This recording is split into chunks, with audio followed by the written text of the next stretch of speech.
The Galactic terminal on Ceres Prime was a swirling storm of light, languages, and machinery.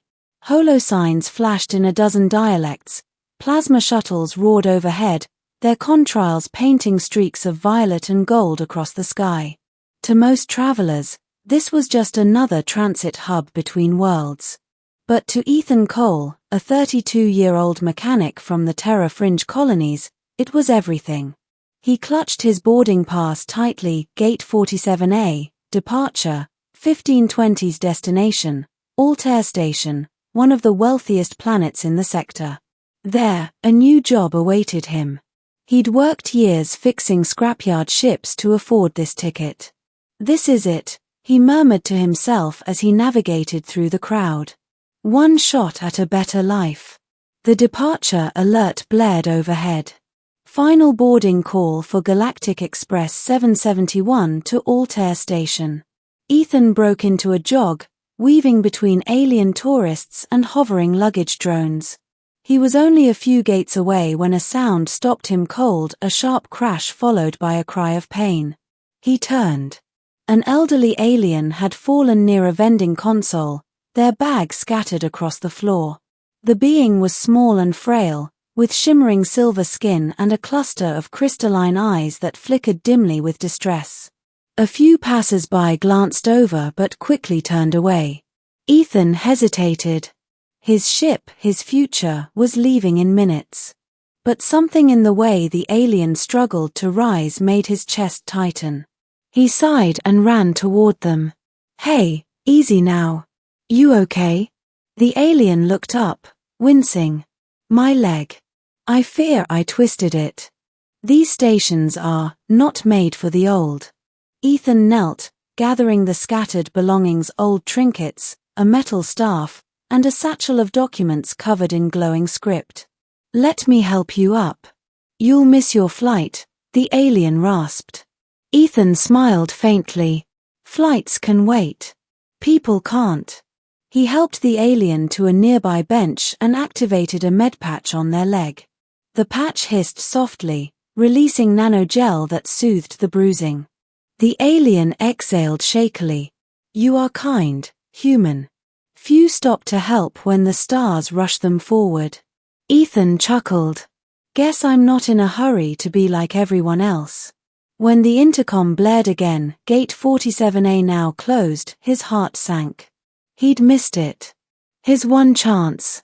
But when he looked back at the alien, now sitting upright with a grateful smile, the regret softened. "You sure you're okay?" he asked. The alien nodded. "Better, thanks to you."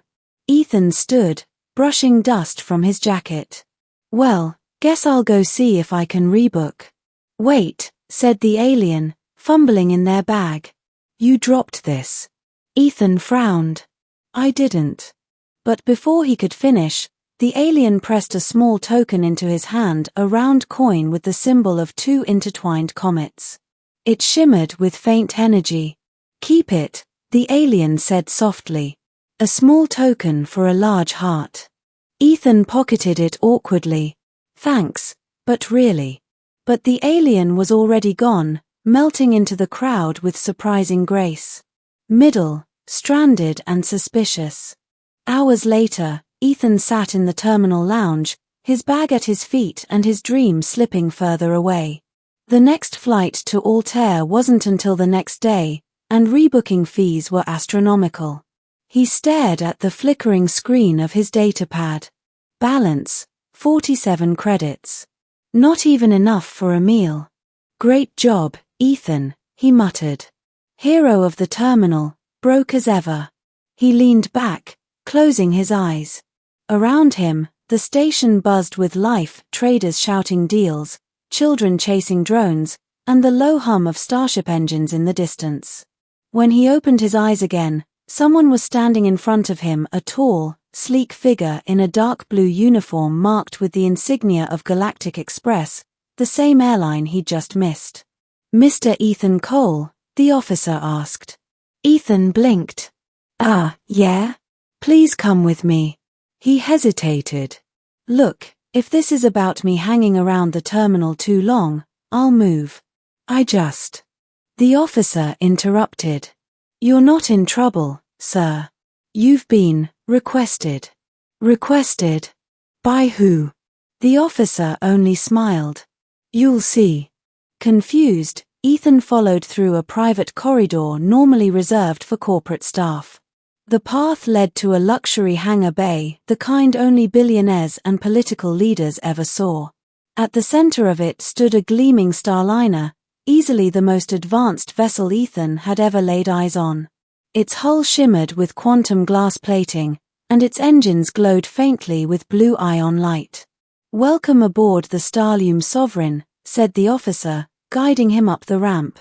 Inside, everything was lavish marble floors, hovering chandeliers, and soft orchestral music drifting through the air. Ethan felt wildly out of place. And then, at the far end of the grand hall, a familiar voice spoke. Ah! The human who gives bread to strangers, time to the forgotten, and care without expectation. Ethan froze. Standing there, dressed in regal robes of silver and blue, was the same alien he had helped earlier, though now he looked nothing like the frail traveler. His posture was commanding, his crystalline eyes gleaming bright and full of power. I don't understand, Ethan stammered. You were limping. The alien smiled. A test of sorts. I am Varin El-Tor, chairman and founder of Galactic Express Corporation. Ethan's jaw dropped. You mean, the airline? The very one, Varin said. And the galaxy's largest interstellar transport empire. Ethan's mind reeled.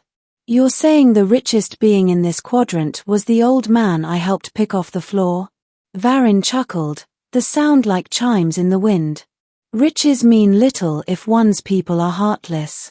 I've long grown weary of seeing how quickly travelers step over the weak.